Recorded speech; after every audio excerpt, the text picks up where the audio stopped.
Oh, ibandampo.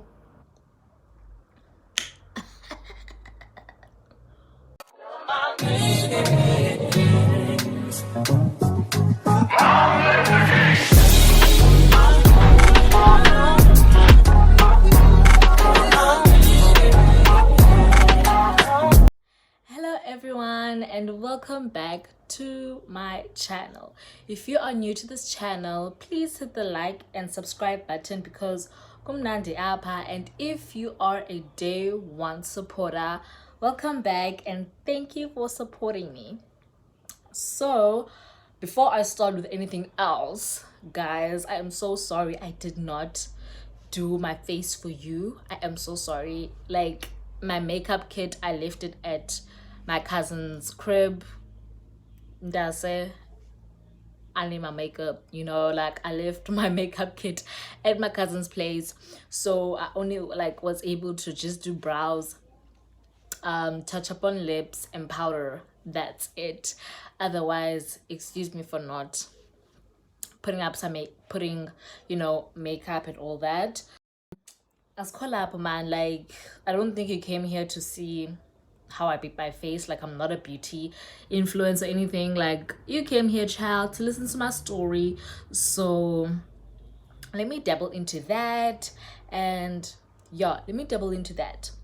So me talking about the story and releasing this video is, I don't know, how can I say it? Like, I never thought that I would like tell the story like this, and even if I would tell it publicly or like on my platform, I never thought that I would be like in this type of energy that I am right now. Sometimes I thought, hey, when I tell the story one day, I'll probably like be in my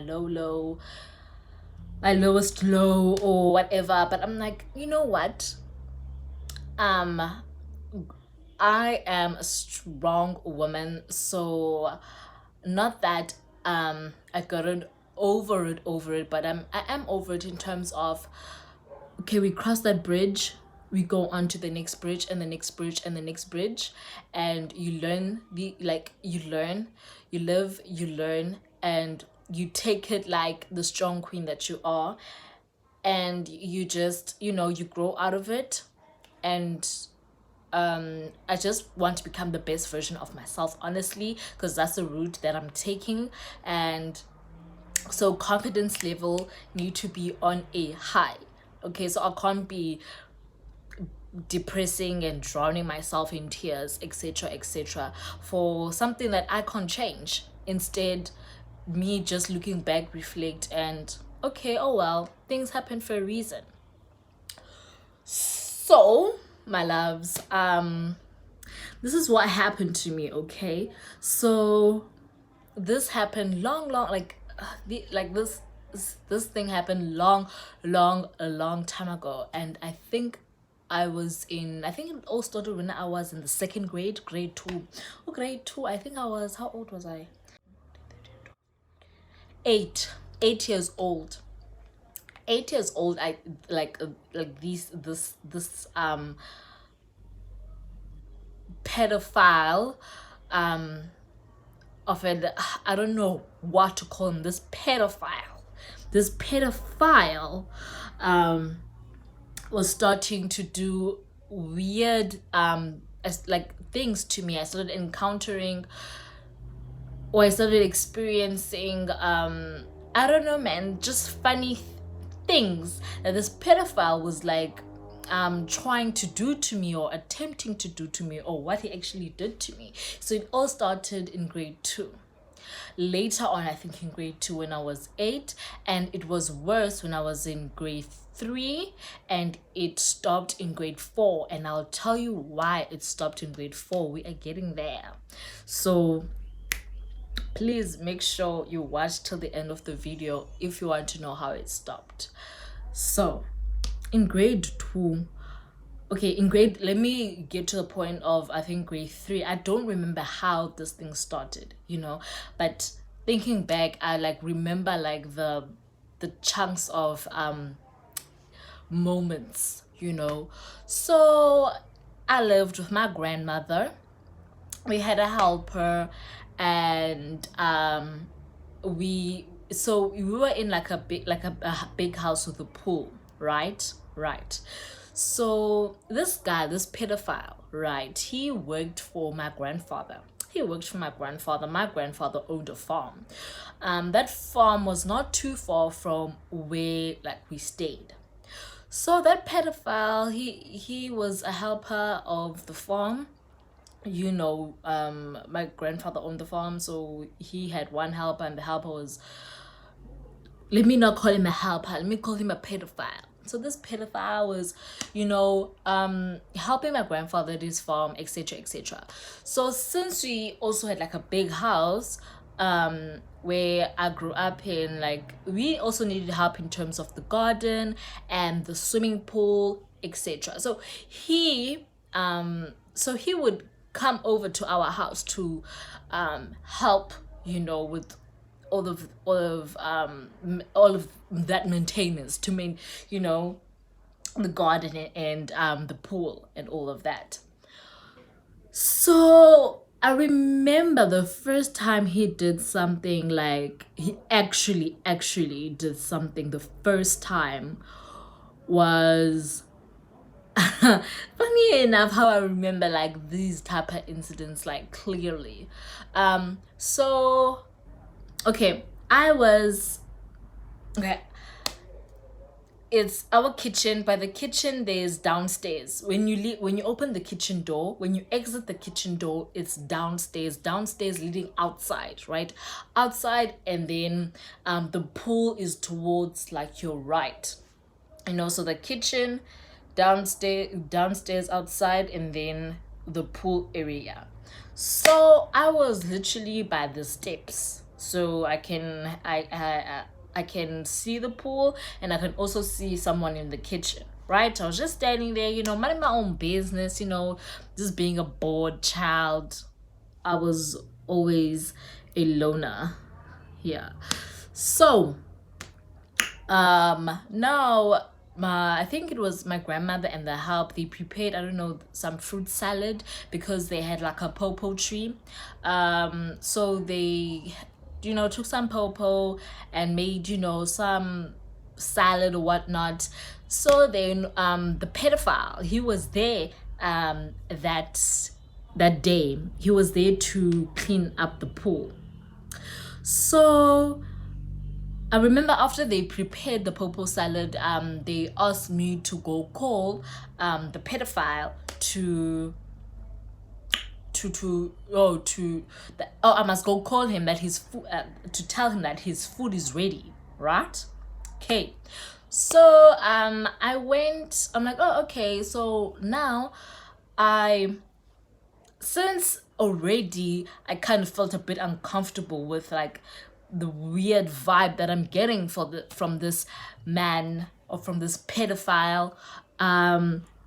I wasn't comfortable enough to walk straight up to him and be like, "Kutya kwakho ready? Oh, your food is ready," or in the kitchen.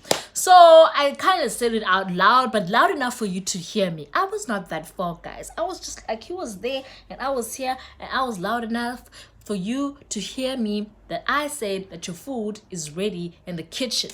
But no, brothers was like, sondela andikuva, like, come closer, I can't hear you. Yes, but hold on, kushushu and dinganiwe.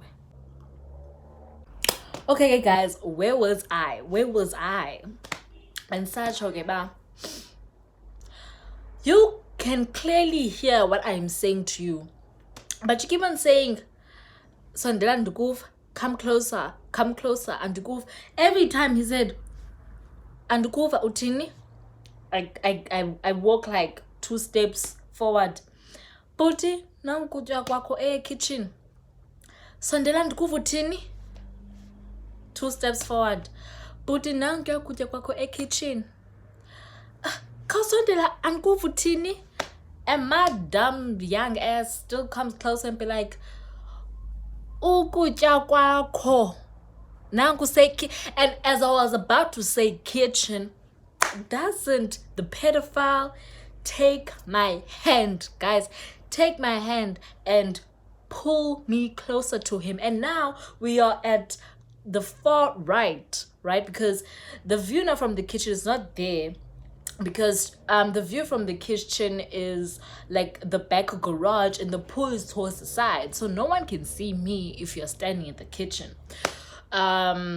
So he pulls me forward, and he, like, literally, it happens so fast. He pulls me forward and he forces himself like onto me, and he shoved his old ass tangy salivy tongue down my throat.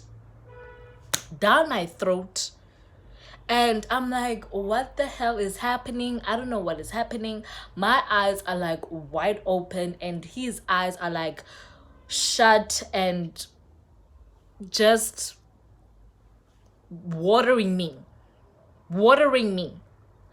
And I'm just like, and I'm trying to push him away, but and he was too strong, obviously. And after a while he let go, and I just turned, like, I remember that I didn't say anything. The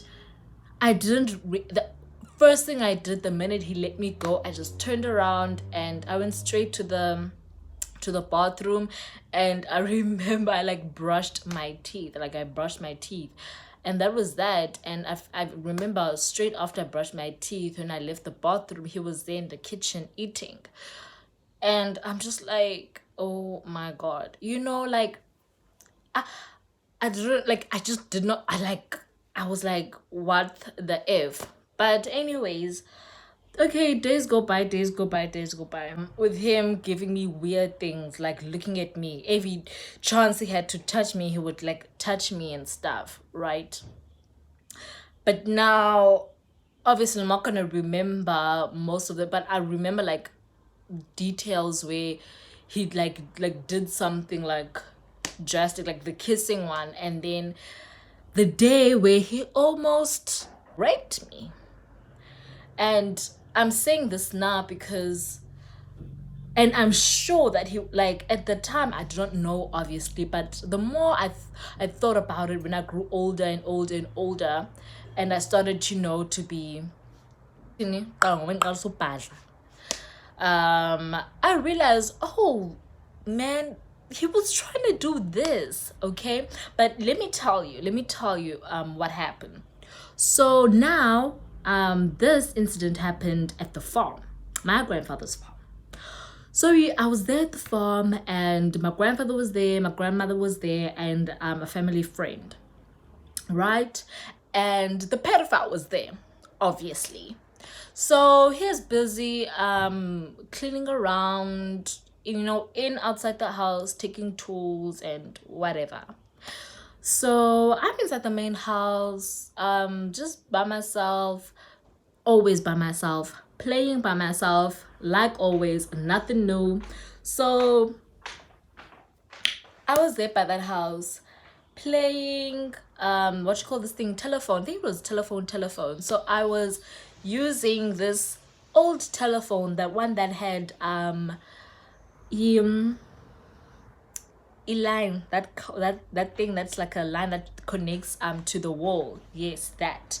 So I am using this now, I'm just playing broken telephone or telephone. I don't know, I'm just minding my own business. Now, I remember now, my grandmother, my grandfather, and the family friend, they hop into the car and they go, they're not too far, but around the area of the farm area. I don't know what my grandfather was showing them, but he needed to go show them something around the farm, right? To go deep within the farm, so he can show them something. So I was continuing playing, being me, and this pedophile was in and out the house. Now pay attention to the setting, okay? I am playing broken telephone. It's the second It was like a lounge area. It wasn't the main lounge. The farm was big, okay, and even the house in the farm was big. So I was not in the entrance main lounge area. I was in the second lounge chill area, where you could just chill for kids, because it was okay. It was a lounge, né? The chill lounge, but it had a passage, right? There was a passage, and after the passage, it's a wall here, but the wall, there was a telephone, another broken telephone, like on the wall, that did not work.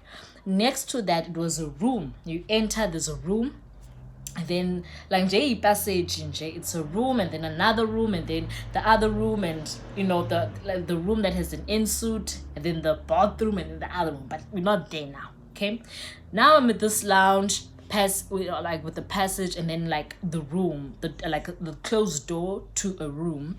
But when you enter the passage, and when you enter the door, it's the passage and the lounge. But before you enter, there's a kitchen, right? And this kitchen has a huge window in the kitchen, where you can see outside the front. You can see the front. You see the car that's coming in. You see a car that's coming out.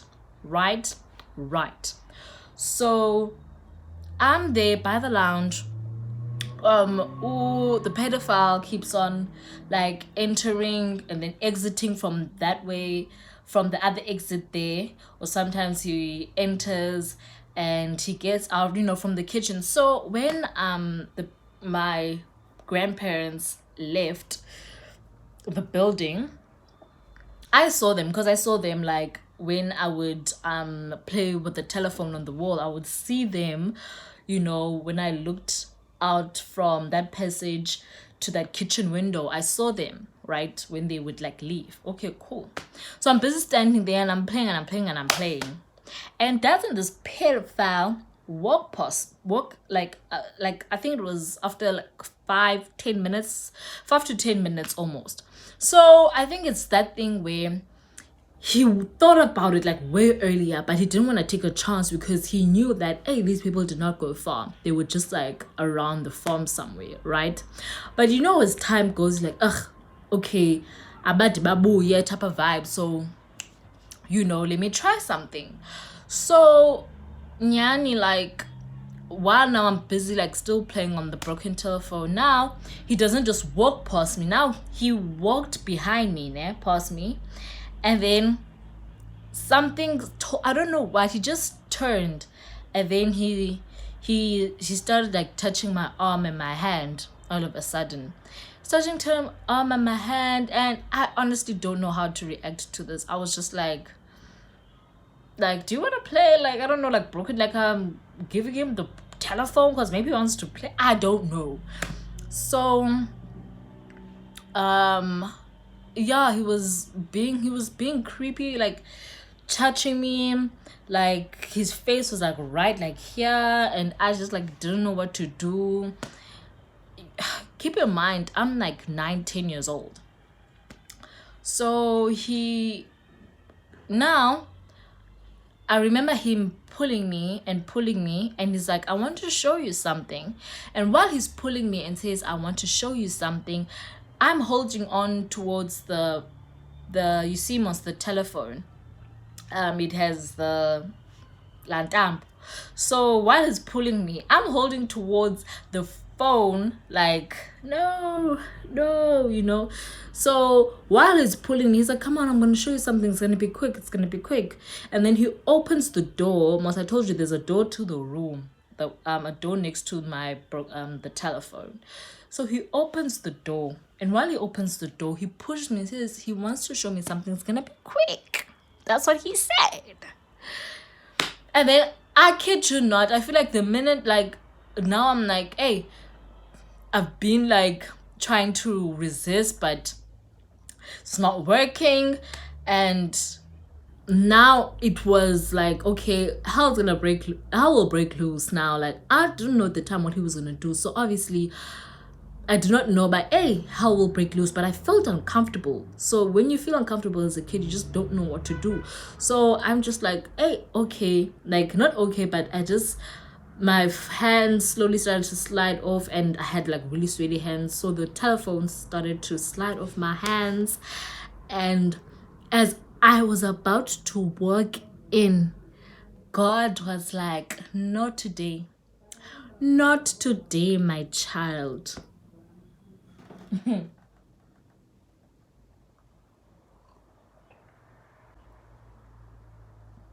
Oh, God is good. God was like, not today, my child. I shall not let the devil, not today.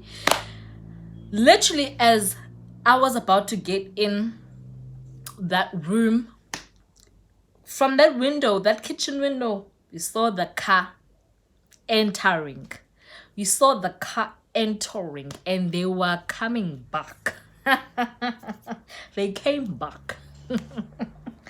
So they came back, and he all of a sudden he let go of me and he walked away, and he continuing doing what he was doing. So now I'm like,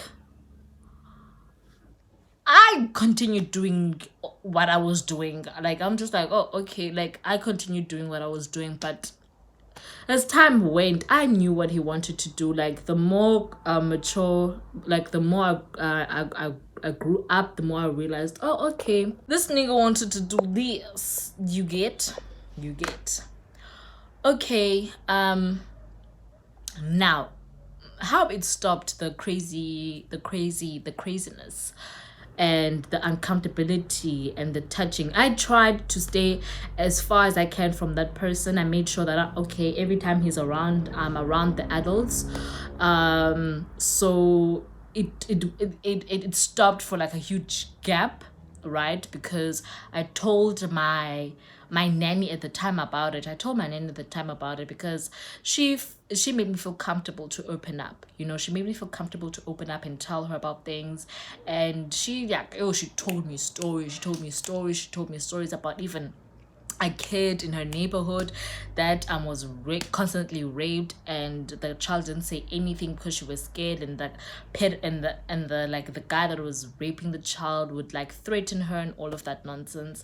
In general, I just didn't feel comfortable telling anyone in my family because where I grew up, guys, my family is just weird. I don't know, I love them, but they're just weird. Like they are very filtered. Like they are very, very filtered in terms of like you just don't know what to say to them, when to say to them, because you just don't, like, they don't make you feel 100% free to have a full on raw conversation. Because I was like raised in terms of this is right, this is wrong, education, school, no friends. Wow, it was always like this, like this, like this. So everything had to be like perfect. So it was always difficult for me to open up to them, specifically my grandmother, because they never gave me like that room to make me feel like mistakes happen, mistakes are okay. Things happen, life happens, there's boyfriends and girlfriends, there's pregnancies, there's rapes, there's, you know, all of that. They filtered all of that. I never had those raw conversations and all of that. It was just school, no friends, school. So when it came to like things that were, you know, that I was not aware of and all of that, I didn't know who to talk to, you know, about those stuff, because I never felt comfortable for me to talk about those stuff with my own family, because the only thing that they made me get used to was school and no friends and school and do things the right way. You get perfection. So I'm like, yo, perfection. You know, it was just too much for me at some point. But anyways, we're not there now. But if you want another story time specifically about that, the juice is there. But just let me know in the comment section. But anyways, back to this. So yeah, I told the nanny, yeah, we too. And then it permanently stopped because that pedophile, like maybe the devil was like, ugh, this pedophileness that I'm doing to you is not enough. Let me add a murdering into your persona or whatnot. Let me add murder. Doesn't that asshole one morning after my grandfather dropped off his two kids at school in the morning, he drove back straight to the farm, like, like routine. He drove back straight to the farm in the morning. I think it was like 8:30. I think the time was 8:30. And yeah, tragic happened. The pedophile tried to steal from him, and in the process of him stealing from my grandfather, he murdered him. Yeah, it was all over the newspapers and whatnot. And he got caught 4 years later. So he was caught when I was in grade 4. He murdered my grandfather when I was in grade 4, August 2009. He murdered my grandfather when I was in grade 8. He got caught. And funny how the way he got caught, I just came back from school with my friend. So my friend came over because we were practicing maths in the study room, and we just heard a burst of like tears, like my grandmother crying, like hysterically. She was crying, she was wailing, and I just hear her over the phone. It's like, what? Oh, I'm not gonna name him. Oh, pedophile. I'm not gonna say pedophile. So it was that. He was caught. 4 years later, he was caught, and obviously he was probably sentenced for murder. No one knew about the harassment, or this, I don't know if you call it he harassed me, sexual harassment, but he never raped me, thank God. But still, that was wrong of him. But I'm glad that he gets to serve his years in jail. A high risk man to society in terms of him just being comfortable harassing a child. If it's not me, it can be. If it's me, who knows what other what other kids he could be harassing. So yeah, that is my story, guys. I didn't want to make it long, try to make it short and sweet. That's my story. Please, please, please, if you enjoyed the story, please leave a like, leave a comment, share the video, and yeah, I promise to come back again with more videos. Bye.